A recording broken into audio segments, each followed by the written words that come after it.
Conference सिर्फ इस issue पे है कि जो अदलिया का एक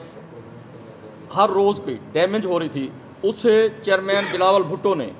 जिस अंदाज से उस मुकदमे को लड़ा, और आज इस मुल्क में जस्टिस कम अज़ कम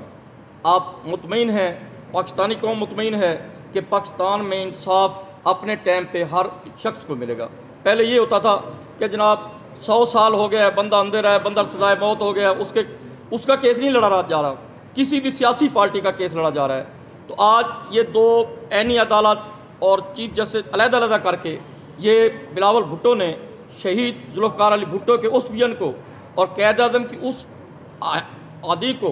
क्लियर किया है जिन्होंने ऐनी अदालत का ख्वाब देखा था। हम पाकिस्तान पीपल्स पार्टी के कारकुन, पाकिस्तानी कौम मुबारकबाद पेश करते हैं जनाब आसिफ अली जरदारी को,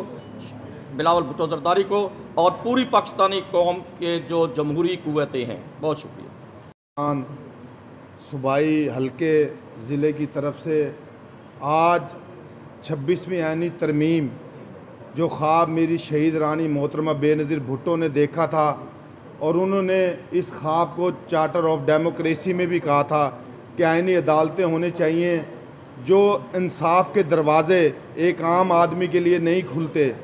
और उन मखसूस लोगों के लिए रात के 1 बजे भी खुल जाते हैं। उन्होंने कहा ये इंसाफ नहीं है। मैं सलाम पेश करता हूँ मोहतरमा शहीद रानी के उस सोच और ख्वाब को जो उन्होंने अपनी ज़िंदगी में शुरू किया, और आज मैं सलाम पेश करता हूँ अपने चेयरमैन बिलावल भुट्टो जरदारी साहब को, जिन्होंने अपने वालदा का ख्वाब पूरा किया आम आदमी के इंसाफ के लिए। 26 ऐनी तरमीम जो बहुत बड़ा कारनामा है कि 73 के ऐन के बाद अगर आज 26वीं ऐनी तरमीम मंजूर हुई है तो उसका क्रेडिट मेरे पाकिस्तान का मुस्तकबिल नौजवान क़यादत जनाब बिलावल भुट्टो जरदारी साहब को जाता है कि जिन्होंने तमाम सियासतदानों को एक मेज़ पर इकट्ठा करके ये बताया कि ऐनी तरमीम इसलिए ज़रूरी है कि जो अदालतों में कई सालों से लोग ज़लीलो ख्वार हो रहे थे, लोगों को इंसाफ नहीं मिल रहा था, उसके लिए 26वीं ऐनी तरमीम ज़रूरी थी और उस ख्वाब को पूरा किया। आज पाकिस्तान के हर कोने में एक जश्न का समा है और हम अपने कैद जनाब